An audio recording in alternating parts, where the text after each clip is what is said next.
সুপ্রিয় চাকরি প্রত্যাশী, গেল মাসের 9 তারিখ 2026-এর প্রাইমারি শিক্ষা অধিদপ্তর সহকারী শিক্ষক নিয়োগ পরীক্ষা 2025-এর প্রশ্ন সমাধান। বাংলা অংশ থেকে মোট 25টা প্রশ্ন এসেছিল এবার 9 তারিখের প্রাইমারি পরীক্ষায়। প্রথম প্রশ্ন, বাংলা বর্ণমালায় অর্ধমাত্রার বর্ণ কয়টি? বাংলা বর্ণমালায় অর্ধমাত্রার বর্ণ হলো 8টি। সাবান ও আনারস শব্দ দুটি কোন ভাষা থেকে আগত? এটি পর্তুগিজ ভাষা থেকে আগত। কুলকাঠের আগুন এর প্রকৃত অর্থ হলো তীব্র জ্বালা। বিশেষণের সাথে বিশেষ্যের যে সমাস হয় তার নাম কি? এটি হলো কর্মধারয় সমাস। সমার্থক শব্দগুচ্ছ হলো শৈবলিনী, তরঙ্গিনী আর সরিত। বাগধারা যুগলের মধ্যে কোন জোড়া সর্বাধিক সমার্থক? বক ধার্মিক এবং বিড়াল তপস্বী। দুটোর অর্থই হলো ভণ্ড। সবার উপর মানুষ সত্য, তাহার উপর নাই। এই পংক্তিটির রচয়িতা হলেন চণ্ডীদাস। শুদ্ধ বানান হলো নিরীক্ষণ। প্রথম বানানে দ্বন্দ্বনয়ের রস্বইকার, তারপরের বানানে বয়বিন্দু রয়ের দীর্ঘইকার, নিরীক্ষণ। অরণ্যের রোদন বাগধারার ইংরেজি অনুবাদ হলো Cry in the wilderness. Cry in the wilderness. উল্লাসের সন্ধিবিচ্ছেদ হলো উদ্যোগলাস, উল্লাস। বাক্যের ক্ষুদ্রতম একক হলো শব্দ। এটা কিন্তু আমি এক ভিডিওতে দিয়েছিলাম, ওখান থেকে কমন ছিল। বাক্যের ক্ষুদ্রতম একক হলো শব্দ। রবীন্দ্রনাথ ঠাকুরের তোতা কাহিনী গল্পে তোতা কিসের প্রতীক? এটি শিশুর প্রতীক। কারণ একটা শিশু তোতার মতো কথা বলতে শুরু করে, কিন্তু এটা একটু তুলনা রূপক অর্থে মনে রাখলেই হবে। কোনটি নয় তৎপুরুষ সমাস? এখানে নয় তৎপুরুষ সমাসের মধ্যে যেগুলোতে নেগেটিভ কিছু অর্থবহ নিয়ে আসবে, যেমন অনেক, অনেক, অনেক, অনিষ্ট, অনিষ্ট, তারপরে অনৈক্য, কিন্তু এখানে এগুলো সব নেগেটিভ অর্থবহ। কিন্তু এই অপরাহ্ন কিন্তু দিনের শেষ ভাগকে বোঝাচ্ছে। দিনের প্রথম ভাগ পূর্বাহ্ন, দিনের মধ্যভাগ মধ্যাহ্ন, দিনের শেষ ভাগ অপরাহ্ন, আবার সায়াহ্নও বলা হয়। তো এখানে ব্যতিক্রমী একটাই আছে, এটা অপরাহ্ন। এখানে এটাই কিন্তু সঠিক। জোছনা কোন শ্রেণীর শব্দ? এখানে কিন্তু ছ আছে। যদি ছ থাকে তাহলে হবে অর্ধ তৎসম। আর জোছনাতে যদি দ্বন্দ্ব স থাকে, এটা এবারে পড়েছিল, আর কোনো সময় পড়তে পারে, তাই এটা আমি লিখে নিয়েছি। জোছনাতে দ্বন্দ্ব স থাকলে সাধু বা তৎসম শব্দ হয়ে যায়, আর জোছনাতে ছ থাকলে সেটি অর্ধ তৎসম হয়ে যায়। কোনো কোনো জায়গায় চলিতৌর আছে। হৃদয় মাঝে মেঘ উদয় করি, নয়নের মাঝে করিল বাড়ি। এখানে কি ধরনের অলঙ্কারের প্রয়োগ হয়েছে? এখানে আসলে অসঙ্গতির প্রয়োগ হয়েছে। বাংলা অনুবাদ করুন। I am sick of him, তাকে আমার অসহ্য লাগে। I am sick of him, তাকে আমার অসহ্য লাগে। মরিতে চাহি না আমি সুন্দর ভুবনে, মানবের মাঝে বাঁচিবার চাই। পংক্তিটির রচয়িতা হলেন রবীন্দ্রনাথ ঠাকুর। দীনবন্ধু মিত্রের প্রহসন হলো বিয়ে পাগলা বুড়ো। খুব সম্ভবত বুড়ো শালিকে ঘাড়েরও এটা মাইকেল মধুসূদন দত্তের প্রহসন। প্রত্যেক ভাষার 3টি মৌলিক অংশ রয়েছে, আর এই অংশগুলো হলো ধ্বনি, শব্দ ও বাক্য। কাজী নজরুল ইসলামের বিদ্রোহী কবিতাটি কোন ছন্দে লিখিত? বিদ্রোহী কবিতাটি কাজী নজরুল ইসলামের মাত্রাবৃত্ত ছন্দে রচিত। লিঙ্গান্ত হয় না এমন শব্দ হলো কবিরাজ। এমন আরও আছে রাষ্ট্রপতি, ঢাকি, কৃতদার। বিজ্ঞান শব্দের যুক্তবর্ণের সঠিক রূপ কি? বর্গীয় যোগ ইয় হলো বিজ্ঞান শব্দের সঠিক রূপ। আর যদি এমন হতো ইয় যোগ বর্গীয়, তাহলে কিন্তু এটা এরকম হতো, যেটাতে আমরা লিখি জলাঞ্জলিতে লিখি এটা ইয় যুক্তটা। গীতাঞ্জলি, জলাঞ্জলি, পতঞ্জলি, পুষ্পাঞ্জলি, শ্রদ্ধাঞ্জলি, অঞ্জলি, এগুলোতে আমরা এটা লিখি, তাহলে এরকম হতো এটার ক্ষেত্রে ইয় যুক্তর ক্ষেত্রে। আর যেহেতু বিজ্ঞান, জ্ঞান, এগুলোতে কিন্তু বর্গীয় যোগীয় হয়। অধ্যয়ন শব্দের বিপরীত বিশেষণ হলো অধীত। কোন শব্দের সম্যক অর্থে পড়া উপসর্গটি ব্যবহৃত হয়েছে? পরামর্শ। এবার আরেকটা প্রশ্ন আছে, 25 নম্বর প্রশ্ন, শিশুগণ দেয় মন নিজ নিজ পাঠে। এখানে পাঠে শব্দটির কোন কারকে কোন বিভক্তি? এটি কিন্তু অধিকরণের সপ্তমী বিভক্তি। এই ছিল 25টা প্রশ্ন বাংলা থেকে। গণিত অংশ থেকে প্রশ্নগুলো হচ্ছে, নিচে কোন সংখ্যাটি সবচেয়ে বড়? এখানে √0.3 হলো সবচেয়ে বড় সংখ্যা। f(x) x² - 2x + 10 হলে f0, অর্থাৎ f এর মান 0 সমান কত? এটা হলো 10। 1 বিয়োগ 0.09999 সংখ্যাটি কত হবে? উত্তর হবে 0.9001। তার পরবর্তী প্রশ্ন, বৃত্তের ব্যাস 3 গুণ বৃদ্ধি করলে ক্ষেত্রফল কত গুণ বৃদ্ধি পাবে? 3-এর উপর একটা স্কোয়ার, 2টা 3 গুণ করলে 9 হবে এখানকার আনসার।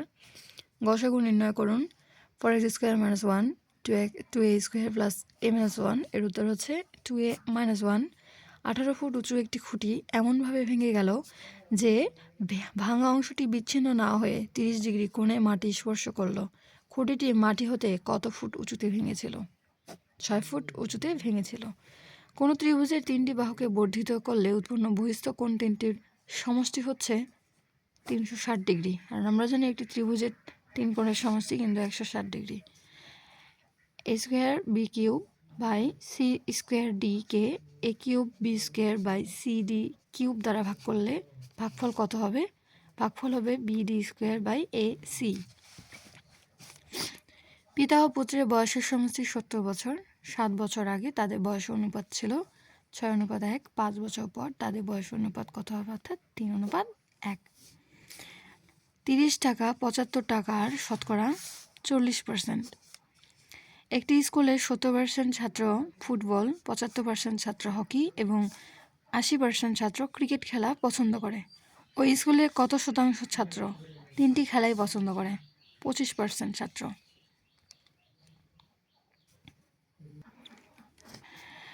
পরবর্তী প্রশ্ন, টাকায় 10টি, টাকায় 15টি করে সমান সংখ্যক লিচু কিনে সব লিচু টাকায় 12টি করে বিক্রয় করলে শতকরা কত লাভ বা ক্ষতি হবে? উত্তর, লাভ বা ক্ষতি কিছুই হবে না। তো এই ধরনের অঙ্কটা আমি শর্ট ভিডিওতে আমি দিয়েছিলাম, অনেক ইজি অঙ্কটা। এখানে যেহেতু দুটো মানে 0.004 স্কোয়ার, এটা কিন্তু দুটো আছে, স্কোয়ার মানেই দুইটা লিখতে হবে আমাদের। 0.004 ইন্টু 0.004 মানে কি সংখ্যাগুলো গুণ, 4 4 16 দিলাম এদিকে, এই সব দশমিকের পরে সংখ্যা এখানে 3টা, এখানে 3টা, 6টা, তাহলে 2টা অলরেডি লিখেছি। 2 3 4 5 6.0, এই যে আনসার হচ্ছে এটা। তাহলে এগুলো সাজাতে হবে আর কি, কারণ শূন্য সংখ্যাকে আমরা প্রথমে কখনোই নিতে পারবো না, কারণ 0 1 2 3 ও 4 দ্বারা গঠিত 5 অঙ্কের বৃহত্তম ও ক্ষুদ্রতম সংখ্যা যোগ করলে যোগফল কত হবে? তো এই অঙ্কটা আমি কিভাবে করেছিলাম বলি। প্রথমে আমাদের কি করতে হবে? বড়টা লিখতে হবে। বড়টা লেখার জন্য আমাদের কি করতে হবে? আমরা জানি কোনো সংখ্যার সামনের কোনো শূন্যের দাম নাই, কিন্তু শূন্যটার পরের সংখ্যাটার কিন্তু দাম আছে, মানে সংখ্যা থেকে পরের শূন্যের দাম আছে। যেমন 1 আর 0 যদি লিখি 10 হবে, তাই না? এখন এই 0 আর 1 যদি লিখি তাহলে কি আর হলো এটা 10, এটাকে তো তখন 1 ধরা হবে। তাই আমাদের এখানে এই যে বৃহত্তম এবং ক্ষুদ্রতম অঙ্কগুলো দেখতে হবে 5 অঙ্কে। এটা তো 5টাই অঙ্ক, 1 2 3 4। তো এখানে প্রথমে 4 বড়টা লিখবো আর কি, 4 3 4 3 2 1, তারপরে 0, কারণ শূন্যটা এখন লেখা যাবে, শূন্যটা একটা সংখ্যার পরে আসতেছে, মানে এটা সংখ্যাটা এখন 10 দাঁড়াচ্ছে। এখন এবার ক্ষুদ্রতম লিখব 1 0 2 3 4। এখন এগুলো সব যোগ দিতে হবে। যোগ আসবে কি? এখানে 4 3 আর একে 4, 2 2 এ 4, এখানে 3 4 আর একে 5। তাহলে এখানে উত্তর হচ্ছে 5 3 4 4 4। একটি বর্গাকার জমির দৈর্ঘ্য 20% বাড়ালে এবং প্রস্থ 10% কমালে ক্ষেত্রফল কতটুকু বৃদ্ধি বা হ্রাস পাবে? 8% বৃদ্ধি পাবে। পরবর্তী প্রশ্ন হচ্ছে, কোন ভগ্নাংশটি ক্ষুদ্রতম? এখানে 11/14। দুটি সংখ্যার লসাগু 36 এবং গসাগু 6 হলে একটি সংখ্যা 12 হলে অপরটি কত? অপর সংখ্যাটি বের করার জন্য আমাদের কী করতে হবে? লসাগু 36 আর গসাগু 6 গুণ দিতে হবে, মানে 6 গুণন 36 নিচে 12, একটা সংখ্যা নিচে 12 3 36, 6 3 18, 18 হচ্ছে আনসার। তার পরবর্তী প্রশ্ন হচ্ছে a minus b plus b into a minus b by a minus b এর মান হচ্ছে 1 plus b, এটা হচ্ছে সঠিক আনসার। 6 5 এবং 7 6 ভাগ 1 পূর্ণ 7 3 এর সাথে কত যোগ করলে যোগফল 1 হবে? যোগফল হচ্ছে হাফ হবে, হাফের সাথে যোগ করলে। এ পর্যন্তই 18টা গণিত শেষ হলো। এবার ইংরেজি অংশ থেকে correct sentence knowing little algebra I found it difficult to solve the problem. পরবর্তী প্রশ্ন banks close at 4 p.m. Make a tag question don't they. I am looking forward to seeing you. Looking forward থাকার কারণে কিন্তু একটা two এর সাথে ভার্বের সাথে to plus verb plus ING বসেছে। Looking forward to, get used to, তারপরে অ্যাডিক্টেড টু। পরবর্তী প্রশ্ন to beat about the bush means to talk irrelevantly. Salt of life stands for valuable things. Ayesha is a good girl, বাক্যে girl শব্দটি হলো common noun. Syntax means sentence building. Amin said, I shall go to school. Change the sentence to indirect speech. Amin said that he would go to school. Out and out means surely. The correct passive form of you must shout these doors is these doors must be shout. Never tell a lie. What is the passive form? Let a lie never be told. Let a lie never be told. Which sentence is correct? এখানে কিন্তু সবগুলোই correct হবে, all of them, কারণ M উচ্চারণটার sound আসতেছে কিন্তু একটা a sound আসতেছে M, এই জন্য আমরা জানি আর্টিকেল ইউ এর পাশে ভাওয়েল যদি থাকে তার সামনে কিন্তু প্রিপোজিশন হিসেবে এ এন বসে, তাহলে উচ্চারণটা এম এর উচ্চারণটা এ সাউন্ড আসতেছে এম, এই জন্য এ এন বসেছে। এল এ আসতেছে সাউন্ডটা, এই জন্য এন বসেছে। এম সেম টু সেম, এখানেও কিন্তু এ সাউন্ড আসতেছে, অতএব এখানে কিন্তু এন বসেছে, অর্থাৎ অল অফ দেম হলো এখানকার right answer. Neither the moon nor the stars were visible last night, এখানে কিন্তু ওয়ার বসবে, নেদার থাকলে কিন্তু ওয়ার বসে, neither the moon nor, neither nor, either or. তো the writer was popular with young leaders, এখানে কিন্তু পপুলারের পরে উইথ বসবে, উইথ হলো এখানকার রাইট অ্যান্সার। পরবর্তী প্রশ্ন who, whose, what are relative pronoun, এটা রিলেটিভ প্রোনাউনে বসে। Synonym of trust is cheese fire, এটা কিন্তু ট্রাসের cheese fire. Identify the imperative sentence is stain the, which one is wrong spelling, এখানে প্রসপারিটি, এটা কিন্তু রং স্পেলিং, বাকি স্পেলিংগুলো কারেক্ট। এখানে হ্যাপিনেস আছে, নেসেসারি এবং ইনফ্লুয়েন্স আছে। ইংলিশ লিটারেচার অংশ থেকে কিন্তু 4টা প্রশ্ন এসেছিল। Which period is known as the golden age of English literature, ইংরেজি সাহিত্যে গোল্ডেন এজ বলা হয় দ্য এলিজাবেথান এজকে। Who wrote the novel the God of small things, এটা লিখেছেন Indian novelist Arundhati Roy. To err is human forgive divine is a line of a poem by Alexander পোপের এটা একটা বিখ্যাত উক্তি। মানুষ মাত্রই ভুল হয়, তবে ক্ষমা করে দেওয়াটা স্বর্গীয়। The most famous poet of English literature is William Wordsworth. এই ছিল 4টা সাহিত্য থেকে প্রশ্ন। এবার প্রশ্ন একই সাথে বাংলাদেশ, আন্তর্জাতিক এবং খেলাধুলা থেকে। বিশ্বের প্রাচীনতম বিশ্ববিদ্যালয় কোনটি? এটি নালন্দা বিশ্ববিদ্যালয়। UNFCCC এর পুনরূপ হচ্ছে United Nations framework convention on climate change. দেশের প্রথম শিক্ষা কমিশনের নাম হলো কুদরতি ক্ষুধা কমিশন। 2025 সালে নোবেল শান্তি পুরস্কার বিজয়ী হলেন মারিয়া করিনা মাচাদো, তিনি কিন্তু 2025 সালের নোবেল শান্তি বিজয়ী। আন্তর্জাতিক মাতৃভাষা দিবস কত সালে স্বীকৃত? এটি 1999 সালে স্বীকৃত হয়েছিল। নিচে কোনটি সামঞ্জস্যপূর্ণ নয়? এখানে উইকিপিডিয়া অর্থাৎ বিশ্ব জ্ঞানকোষ, এটা সামঞ্জস্যপূর্ণ নয়। তা বাদে এখানে ফেসবুক, টুইটার এবং লিঙ্কডইন, এগুলো কিন্তু একই রকমের, মানে যেগুলোতে সামাজিক যোগাযোগ মাধ্যমের মতো আর কি, মেসেজ দেওয়া যায়, অনেক কিছু শেয়ারিং করা যায়। উইকিপিডিয়া বিশ্ব জ্ঞানকোষ। নিচে কোন রেখাটি বাংলাদেশের মধ্য দিয়ে গিয়েছে? কর্কট ক্রান্তি রেখা বাংলাদেশের মধ্য দিয়ে গিয়েছে। কেন্দ্রীয় শহীদ মিনারের স্থপতি হলেন হামিদুর রহমান। নবায়নযোগ্য জ্বালানি হলো পরমাণু শক্তি। নবায়নযোগ্য জ্বালানি হলো সেই সব জ্বালানি যে জ্বালানিগুলো বারবার ব্যবহারেও শেষ হয় না, আর যেগুলো ব্যবহারে শেষ হয় সেগুলো তো অনবায়নযোগ্য জ্বালানি। কোন পদটি সাংবিধানিক পদ নয়? এখানে সাংবিধানিক পদ নয় হলো চেয়ারম্যান, জাতীয় মানবাধিকার কমিশন। বাংলাদেশ ক্রিকেট দল কোন সালে টেস্ট ক্রিকেটের মর্যাদা পায়? অর্থাৎ 2000 সালে টেস্ট ক্রিকেটের মর্যাদা পায় বাংলাদেশ ক্রিকেট দল। এর পরবর্তী প্রশ্ন, ব্রেটন উডস ইনস্টিটিউট বলতে কোন সংস্থাকে বোঝায়? এটা এখানে ক খ উভয়ই সঠিক। ক হচ্ছে ক খ উভয়ই সঠিক, অর্থাৎ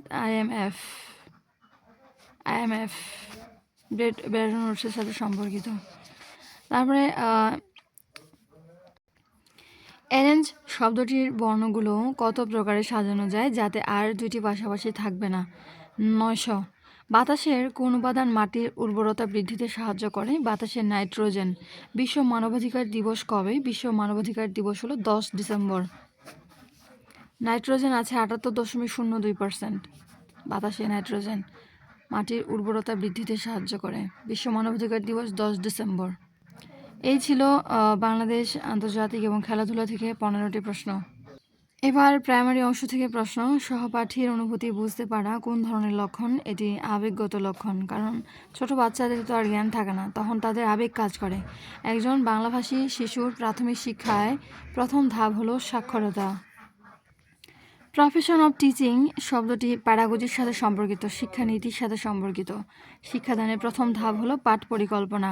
বাধ্যতামূলক প্রাথমিক শিক্ষা আইন পাশ হয় 1990 সালে। শিশুর কোন আচরণটি সামাজিক বিকাশের উদাহরণ? অর্থাৎ বন্ধুদের সাথে খেলাধুলা করা। এখানে এটা সঠিক। বাংলাদেশের সংবিধানে কোন অনুচ্ছেদে সকল শিশুর জন্য অবৈতনিক ও বাধ্যতামূলক প্রাথমিক শিক্ষা নিশ্চিত করা উল্লেখ করা হয়েছে? এটি 17 নং অনুচ্ছেদে উল্লেখ করা হয়েছে। 8 নম্বর প্রশ্ন, জন্ম থেকে মৃত্যু পর্যন্ত মানুষ বাস্তব অভিজ্ঞতার মধ্য দিয়ে যে অভিজ্ঞতা অর্জন করে তা হলো অনানুষ্ঠানিক শিক্ষা। আনুষ্ঠানিক তো শিক্ষা নয়। আনুষ্ঠানিক শিক্ষা হচ্ছে যেগুলো আমরা বিদ্যালয়ে, স্কুল কলেজে থেকে শিক্ষা লাভ করি, আনুষ্ঠানিক শিক্ষা ওটাকে বলে। আর অনানুষ্ঠানিক শিক্ষা হচ্ছে জন্ম থেকে মৃত্যু পর্যন্ত বাস্তব অভিজ্ঞতা তো আমরা পরিবার থেকে পাই, পারিপার্শ্বিক জগৎ থেকে পাই। এই যে অভিজ্ঞতাগুলো আমরা অর্জন করি প্রতিদিনের, এগুলো হচ্ছে অনানুষ্ঠানিক শিক্ষা। সরকারি প্রাথমিক বিদ্যালয়ে সহকারী শিক্ষকদের নিয়োগকারী কর্তৃপক্ষ হলো মহাপরিচালক, প্রাথমিক শিক্ষা অধিদপ্তর।